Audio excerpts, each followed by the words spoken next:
বিপদ কিন্তু কখনো বলে কয়ে আসে না। আর আজকে আমার সঙ্গে ঠিক তাই হলো। আসলে এই যে বিছানা পরিষ্কার করতে যাবো, রাতে শোবো বলে সমস্ত বিছানা পরিষ্কার করছিলাম। আর এগুলো নিচে ফেলে রেখেছি। ঠিক সেই সময় আমি যখন বিছানা থেকে নামতে যাব, কুট্টুস ঠিক আমার খাটের নিচে আর কি বসেছিল। আমি সেটা খেয়ালও করিনি।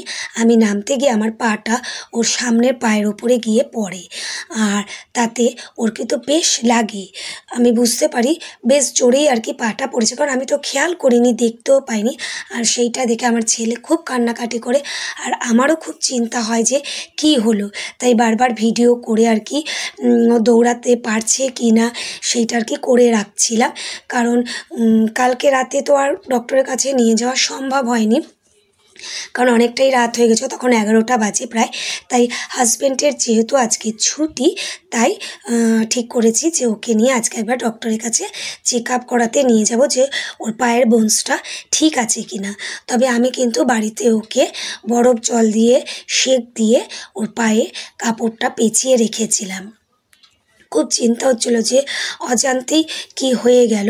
ভীষণ কষ্ট হচ্ছিল আমার, কারণ আমরা বলতে পারি আমাদের পায়ে ব্যথা লাগলে কী হয় বা কেটে গেলে কী হয়, ওরা তো বলতে পারে না। ওরা কিন্তু তার মধ্যেই এরকমভাবেই লাফালাফি করছিল, কারণ ওরা তো অতটা বুঝতেও পারে না, ওদের কষ্ট তো ওরা বলতে পারবে না। তাই ভীষণ খারাপ লাগছিল। তাই বারবার করে লক্ষ্য করছিলাম যে ও ঠিকঠাক দৌড়াতে পারছে কি না। তাই কালকে আর কেসের ওকে রাখিনি, সারা রাতই আমার কাছেই বিছানায়ও শুয়েছে।